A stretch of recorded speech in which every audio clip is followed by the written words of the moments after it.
This is PTFC Driven, presented by Toyota. I'm Nap Orchers. We're interviewing Thorns and Timbers players about adversity. In this installment, we interview Thorns forward Sophie Smith. Sophie tells us about a difficult injury she suffered her freshman year in college and how she overcame that injury.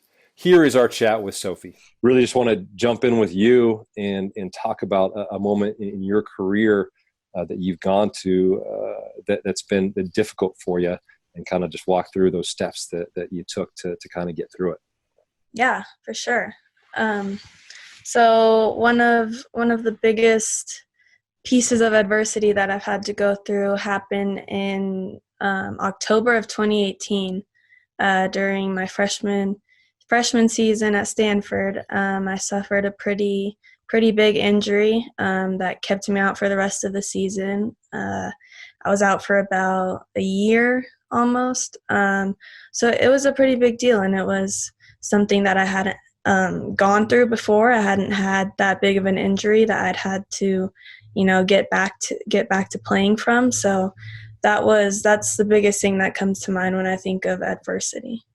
And yeah, can you walk us through that, Sophie? So what was the injury like, and what part of your body did you take the injury, and was it game or was it practice related? Yeah. So we were playing Utah, and I was on a fast break to goal, and I got slide tackled from the side, and my foot kind of got stuck in between the defender's legs, and kind of just went downhill from there. And I broke my fibula, and then I tore my syndesmosis, which is the ligament that holds together your fibula and tibia, um, and displaced my ankle, tore ligaments. It was bad, and it was very, very scary. You obviously had such a stellar career up to that point in time. It's your freshman year then at Stanford. Yeah. You're obviously wanting to prove yourself and Yeah. have this great career, and we know where you are now. But what did you think? What did you feel at that moment in time when you got tackled? Um, there was a lot of things that went through my head. I think the main thing I was just hoping that it wasn't anything that would stop my season right then and there. But ultimately, when I found out it was broken, I kind of knew, and just a rush of emotions hit me. And I think the hardest part was just coming to terms with it and accepting it, because you obviously can't change what happened. You can't magically heal your leg. So I think, there's a little bit of, I was a little scared. I didn't really know what happened from then. I didn't know if I would ever be back to playing like myself again, or how long it would take, or how much I would miss in the process. So it was scary, but it was also, you know, the process of coming back was eye-opening in many ways.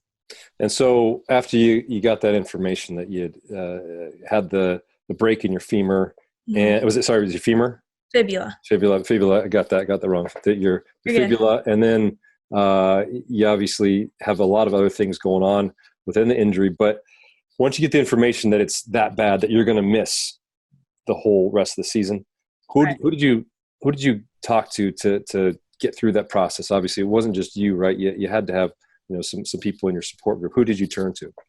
Yeah, I mean, there were many different people that I turned to. I think first off, my parents were at the game where I got injured.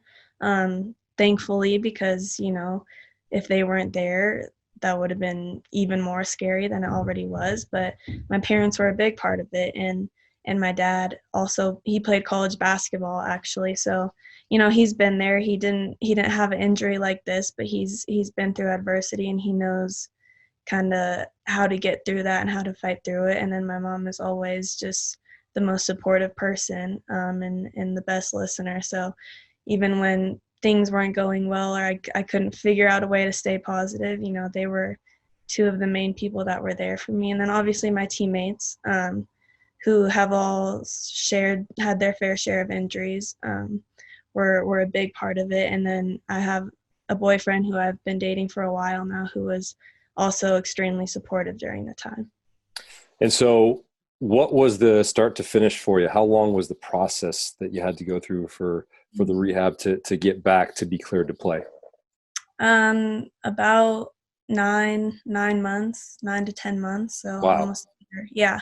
Wow. And you hadn't ever had an injury to this magnitude before, correct? No, I mean, I've had a few small ones, a few, overuse injuries that required a maximum of like 3, 4 weeks rest, but Mhm. nothing big. Yeah. And you were, probably only, 17, 18 at this point in time when you went through this? 18. Yeah, Yeah. 18. Yeah. Yeah. So fairly recent. Yeah. What, in terms of the process, how did that go for you? Was it, pretty smooth sailing in terms of, hey, I'm starting here month one after the injury. Did you have surgery, I assume? I did. Yeah. You have the surgery. And then from there on, to get to that point in time when you're clear 10 months later, how Right. did that go? Was it rocky? Was it pretty even keeled? How did that go? Right. For sure it was rocky. I think my leg did heal pretty smooth sailing, which I'm very fortunate that happened that way. But I would say mentally and psychologically, it was far from smooth sailing. Um, right when it happened, obviously you're kind of in shock. You're down because that's the end of the season for you. You can't play anymore. Sitting at games, watching my team get to the Final Four, that was hard for sure, because I felt like I was just starting to get started. Especially in that game, I had scored a goal in that game before it happened, so I had that confidence, and felt like it was all coming together for me. So for that to kind of be taken away by a silly injury is hard to deal with and hard to come to terms with. But there were times that I was struggling a lot, mentally. It's hard to wake up every day and stay positive and kind of get through the day knowing that you can't play, you can't really.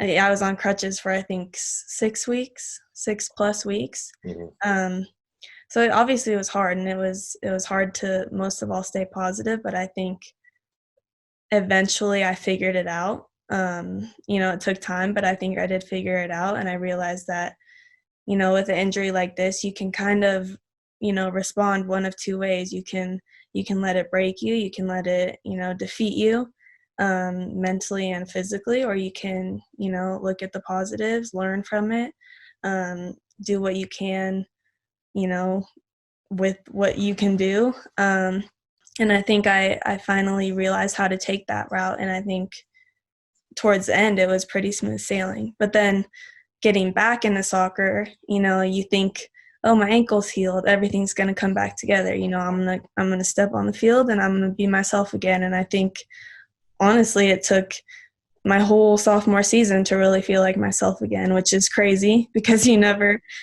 think it's going to take that long, especially when the hardest part is over. Your ankle is healed. Um, but really, it does take longer than I thought and I was prepared for. But it all worked out sooner or later.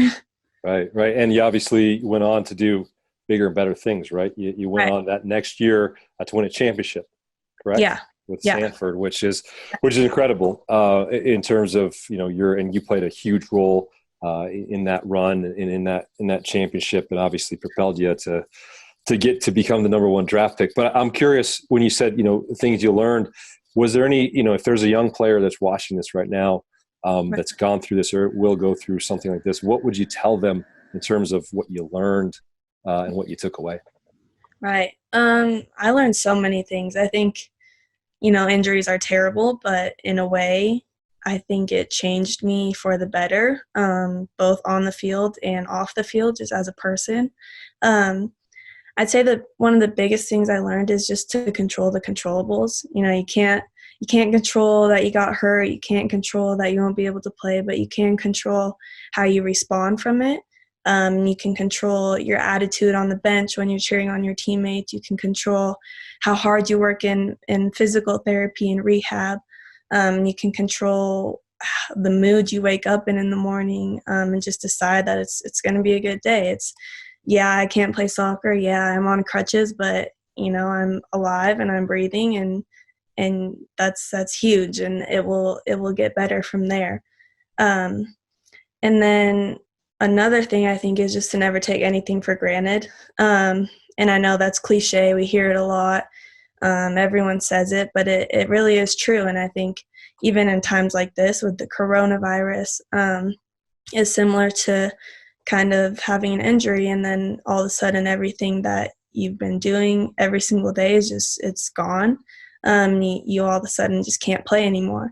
Um, and I think that is something I don't think that I used to take it for granted, but I think I never really realized how important soccer was to me, and just being able to play helped me in every aspect of life. So when I can play, even when I can run, when I can do conditioning, that's kind of the mindset I have, is that, I get to do it. Not everyone gets to go out and play. Not everyone gets to, I know it sounds crazy, but not everyone gets to go condition. Because for the longest time I couldn't even run. So I think not taking things for granted and just realizing, how lucky and blessed we are to be able to do the things that we do every day, when we don't even realize it. So.